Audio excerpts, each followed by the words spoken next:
Assalamualaikum warahmatullahi wabarakatuh, dan salam sejahtera untuk kita semua. Setiap kali saya membahas kecepatan atau bersepeda di tanjakan, selalu ada komentar, yang penting dengkul. Tetapi apakah kecepatan sepeda, baik di jalan datar ataupun di tanjakan, hanya bergantung kepada kekuatan dengkul saja? Jawabannya tidak. Ada unsur lain yang turut berpengaruh, yaitu pernafasan.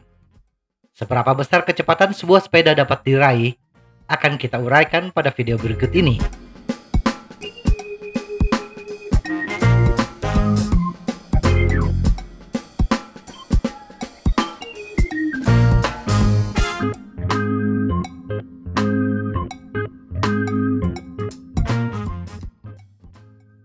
Kecepatan. Secara sederhana, kecepatan sepeda dapat kita definisikan sebagai perbandingan jarak tempuh dan waktu tempuh. Bila kita gambarkan dengan sebuah rumus, kecepatan sepeda adalah hasil perkalian antara gear ratio, keliling ban, dan cadence. Hasil perkalian gear ratio dengan keliling ban dikenal sebagai meter of development.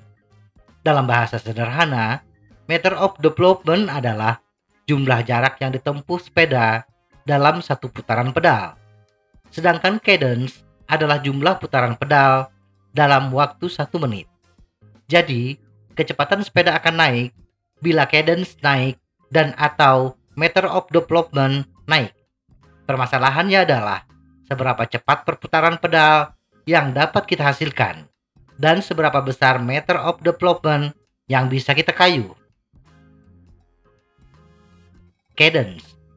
Semakin tinggi cadence yang diterapkan ketika pesepeda mengayuh pedal, maka akan semakin cepat pula laju sepeda untuk gear rasio yang sama. Misalnya mengayuh sepeda yang menggunakan ban 700 x 25C dengan cadence 70 rpm dan gear rasio 3911T, maka sepeda akan melaju dengan kecepatan 523,95 meter per menit atau 31,437 km per jam. Kemudian pesepeda menaikkan cadence menjadi 80 rpm. Maka kecepatan sepeda menjadi 598,72 meter per menit atau 35,923 km per jam, naik sebesar 4,486 km per jam. Tetapi jumlah cadence yang bisa kita terapkan bergantung kepada seberapa kuat pernapasan kita, seberapa besar penyerapan oksigen. Semakin cepat cadence yang diterapkan, semakin banyak pula jumlah oksigen yang dibutuhkan. Jadi, batasan berapa putaran pedal yang bisa kita hasilkan dalam waktu 1 menit bergantung kepada kebugaran tubuh kita. Seberapa besar oksigen yang bisa kita kumpulkan dalam satu tarikan nafas. Meter of development. Besar kecilnya meter of development bergantung kepada gear ratio dan keliling ban. Semakin besar gear ratio dan atau keliling ban, maka semakin besar pula meter of development. Semakin besar meter of development, semakin besar pula kebutuhan gaya torsi yang harus diterapkan. Gaya torsi inilah yang kita kenal sebagai kekuatan dengkul. Tetapi pesepeda dengan gaya torsi yang besar sekalipun memiliki batasan meter of development terbesarnya. Karena gear ratio dan keliling ban memiliki batasan. Meter of development terbesar yang umum adalah sepeda jalan raya dengan ban 700 x 56C, chainring 53T, dan sprocket 11T, yaitu sebesar 11,11 meter.